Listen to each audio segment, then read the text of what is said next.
Okay, Jeb, I want to talk about something that people in my age group, we do talk about now. Younger people, they don't talk about life insurance and they don't talk about wealth transfer. But I have kids. I have plans that I want to do with my children. I want to leave stuff to my children. Address that, kind of give us an overview. Excellent. We come across this every day, Charlie, when we're calling on clients. And typically it involves kids or children. And the conversation really starts from a planning perspective and doing the fact finding and the needs analysis is really there's typically a pool of money, a particular account that client has. They're not using it for income. They don't foresee needing it in the future to live off of. And a lot of times they'll just come right out and say that money is going to our children when we pass.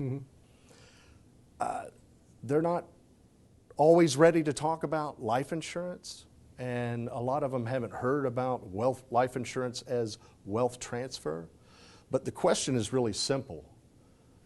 You ask that client, well, what if I could show you a way to pass more of that money on to your kids in an income tax-free way? Would that be something that would interest you? Not only more, but potentially 2 to 3 times more, depending on a lot of factors that go along with underwriting life insurance. But it's very powerful. Jeb, you just said something that I don't think I even knew. You said that insurance there's no income tax on it. Is that right? Life insurance proceeds, death proceeds, are income tax-free. They're not always entirely tax-free. Policies have to be structured in a very particular way ahead of time to avoid potential estate taxes. But okay. Yes, all life insurance proceeds are income tax-free. That is correct. Okay, Jeb, just to touch on that one more time, if all life insurance is income tax-free, why hasn't anybody told me about that? Well, you know, we hear that all the time. Why hasn't anybody told me about this solution? And the answer's pretty simple, and it's a little unfortunate, but typically it means whoever that agent or advisor or broker is that's been calling on that client, really, they either didn't have it in their bag, so to speak, to present, but worse, they may not have been prepared, educated, or trained to present it. And even worse than that, they may have been, but unwilling to handle the transaction, because it can be a lengthy process, the underwriting process, and some will actually walk away from that opportunity rather than mess with it, which should be criminal, really, to not help a client with such a very important need or solution simply because you were unwilling to do the transaction. CLA, we prefer to work with agents that are not only educated and trained in identifying a problem that might be remedied by life insurance, but presenting the solution and handling the transaction from start to finish. So it's not for everybody. It takes the right agent, but we're confident that our agents are prepared to handle whatever the need is based on the fact-finding and analysis they do with our clients. Well, you know, based on what I'm listening to you say, it's not as simple and easy as a lot of people make it sound, because these agents have to be trained, they have to be taught, and they have to be prepared to present this, because you're right. Again, I refer back to people my age. At my age group, we don't have any time to not be given all the facts, because we need to make good decisions. Yeah. I can't think of anything worse than to have that need and not see the option or the solution simply because an agent or an advisor or broker doesn't know how to handle it. Okay, now I've got a tough question. It almost sounds too good to be true. So is there a catch? What's the catch? Well, it's not too good to be true, but it's not automatic either. You have to qualify. And what do we mean by qualify? Well, you have to be healthy enough. So you have to be extremely healthy. You have to be healthy enough. Let's talk about that.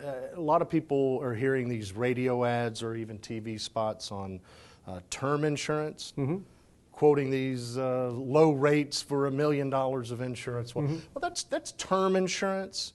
We're talking about permanent life insurance. But the rates they're typically quoting are for the absolute healthiest individual on their chart. So that's one end of the spectrum right there. The other end of the spectrum is somebody who unfortunately has maybe had a stroke or cancer or whatever, that they're in outright decline. They're simply not going to be accepted for life insurance. But there's a lot of people along that spectrum that have different health issues. They're going to pay different premium amounts, and they're going to get different benefit for that premium amount depending on their health. Fortunately, we're able to offer a number of different products and solutions from a number of different carriers that can address not everybody. You can't get everybody, but a lot of people who may have been declined in the past, we may be able to get them a policy.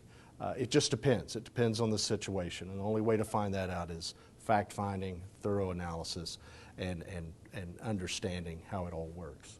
Okay, so one size does not fit all. What I'm hearing you say is you can't help everybody, but in a lot of cases you've been able to help people who have been turned down. Absolutely. So that makes a lot of sense. Absolutely. For people to do more investigation into what CLA USA offers. Sure. Give us the opportunity. If we can't help you, we'll tell you. Okay, Jeb, I've got another question that you and I both know comes into the office all the time. Yeah. Do I have access to any of the money in the policy while I'm still living? It's a great question. With traditional life policies, permanent life insurance, you have access to the cash if there's cash build up there via policy loans, and actually at very discounted rates. But it's not something that we recommend. I mean, that's if you have to, that's one thing. But if you take out a loan on your policy, it's going to affect the benefit of that policy, the most important thing. Now, we're going to talk about hybrid long-term care in another segment. Some of those life insurance policies with long-term care riders on them have some benefit that if certain conditions are met, say terminal illness, chronic illness, critical illness, that would enable you to have access to that money and the entire account in some cases. They even have return of premium riders that may very well give you all of your premium back. Jeb, we've been talking about life insurance as a wealth transfer. Let me just take about 20 more seconds and just kind of wrap this all up and bring it back into focus. Life insurance is not just a cost. It can be used as a wealth transfer.